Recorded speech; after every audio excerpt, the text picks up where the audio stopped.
تو اس نسبت قرآنی کی بنیاد پر اس ادارے کے ساتھ بھی محبت رکھنا یہ ہمارا ایمانی تقاضا ہے۔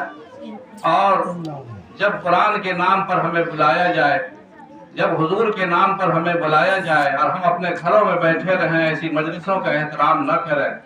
تو شاید اللہ تعالیٰ یا حضور اکرم علیہ السلام کے دربار میں جب ہم پہنچیں گے آخری سفارش کے لیے، تو پتہ نہیں حضور صلی اللہ علیہ وسلم کو اگر فرشتوں نے بتا دیا کہ ایسے موقع پر یہ حاضر نہیں تھا بغیر عذر کے، عذر ہے تو ٹھیک ہے، کوئی حل نہیں، مواقع بھی تھے اور سب کچھ تھا، لیکن بہرحال نسبت کا احترام ضروری ہے۔ دوستو، قرآن کریم بہت بڑی کتاب، لیکن یہ اللہ کا بھی بڑا،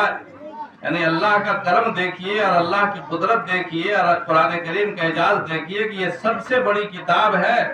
اور سب سے کمزور لوگ پڑھتے ہیں۔